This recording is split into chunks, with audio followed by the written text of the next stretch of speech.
Dear student, Rizwan Danish biology lecture is here. आज हम next topic जो है स्टार्ट करने लगे हैं, ब्रांचेस ऑफ बायोलॉजी। इनफैक्ट हमने कुछ ब्रांचेस के बारे में डिस्कस कर लिया था, आज हम फर्दर ब्रांचेस आगे देखेंगे। बायोटेक्नोलॉजी एक ब्रांच है बायोलॉजी की जिसमें हम क्या करते हैं, उन माइक्रो ऑर्गेनिजम्स को इस्तेमाल करते हैं जो इंसान के फ़ायदे के लिए प्रोडक्ट्स तैयार करते हैं। जैसे इंसुलिन की तैयारी हम किससे करवाते हैं, बैक्टीरिया से करवाते हैं। पहले जो है हम इंसुलिन की तैयारी कैसे करते थे, हम इंसुलिन किसी इंसान में इंजेक्ट करने के लिए हम जानवरों से हासिल करते थे। मतलब कई जानवर जो है ना ज़िबा करने के बाद उनके पैंक्रियाज से इंसुलिन इकट्ठी करना और एक शख्स के लिए इंसुलिन तैयार होती थी। That was an expensive method. लेकिन अब जो है हम इंसुलिन कैसे तैयार कर रहे हैं, हम जो है ना माइक्रो ऑर्गेनिजम्स को इस्तेमाल करते हैं और माइक्रो ऑर्गेनिज्म से ही इंसुलिन की प्रोडक्शन करवा रहे हैं। तो इसको हम कहते हैं बायोटेक्नोलॉजी। तभी हम इसकी ब्रांच की डेफिनेशन में भी यही देखते हैं कि ये वो ब्रांच है जिसमें हम प्रैक्टिकल एप्लीकेशन देखते हैं किस चीज़ की, लिविंग ऑर्गेनिजम्स की, to make substances for the welfare of mankind, के इंसान के फ़ायदे के लिए जो है ना जो प्रोडक्ट्स बनाई जाती हैं उनका जो मुतालिया है उसको हम कहते हैं बायोटेक्नोलॉजी, जिसकी बेहतरीन example production of insulin, interferon और इस तरह की जो प्रोटीन है उसकी जो प्रोडक्शन है तो उसमें बायोटेक्नोलॉजी के अंदर आ जाती है। तो ये भी एक बायोलॉजी की ब्रांच हुई जिसकी डेफिनेशन आप इसी तरह से ही लिखेंगे, it is the branch of biology in which we deal with the study of practical application of living organism to make substances या प्रोडक्ट्स, ऐसे products for the welfare of mankind, जो इंसान के फ़ायदे के लिए जो प्रोडक्ट्स होती हैं उनकी जो प्रोफेशन है इसमें हम उसका मुताला क्या कहलाता है, बायोटेक्नोलॉजी।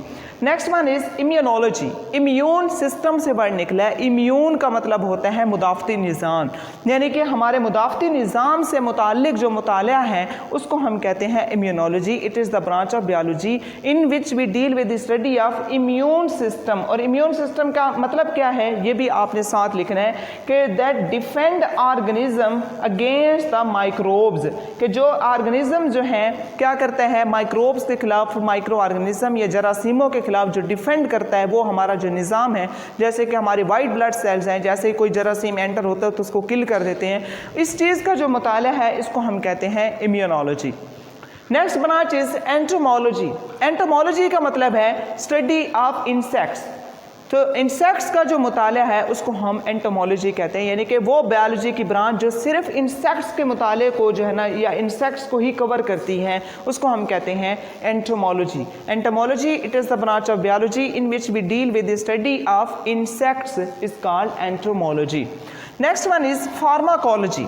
नाम से ही जाहिर है, जैसे हम फार्मेसी कहते हैं, जहाँ से ड्रग्स, जहाँ से मेडिसिन मिलती हैं उनको हम फार्मेसी कहते हैं, वहीं से वर्ड निकला है pharmacology.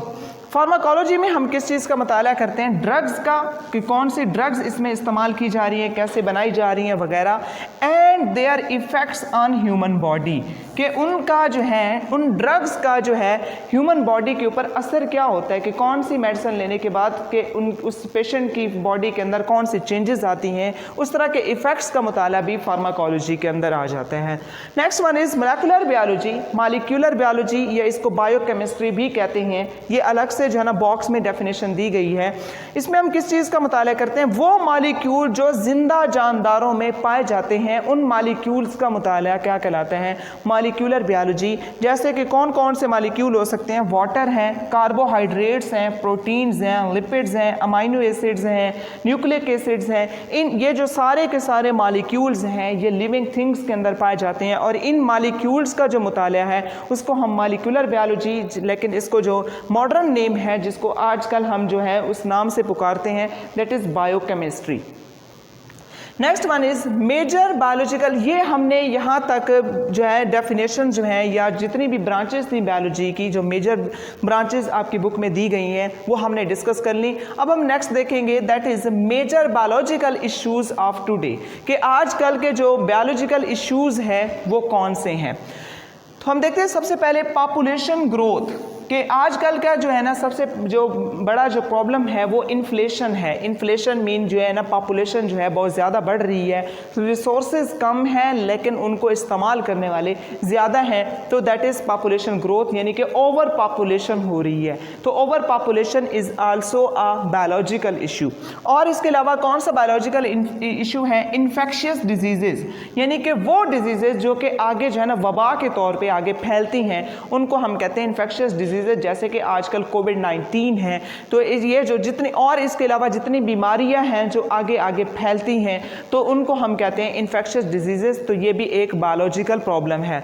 Next one is addictive drugs, वो ड्रग्स जो कि नशा आवर अद्वियात कहलाती हैं, नशा आवर अद्वियात का जो इस्तेमाल है ये भी एक बायोलॉजिकल प्रॉब्लम है।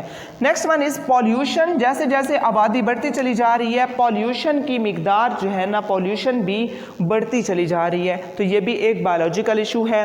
Next one is global warming. Global warming यानी कि जो ज़मीन का जो गर्म होना या जो ज़मीन का जो है ना टेम्परेचर जो है दर्जा हरारत हर साल बढ़ता चला जा रहा है, जिसको हम ग्लोबल वार्मिंग कहते हैं, तो ये भी एक बायोलॉजिकल इश्यूज है। तो ये एक शॉर्ट क्वेश्चन में पूछ लेते हैं what are the major biological issues of today, तो आपने ये 4-5 जो है इसी तरह नंबरिंग करके लिखने हैं जिसमें आपको पूरे मार्क्स मिलेंगे।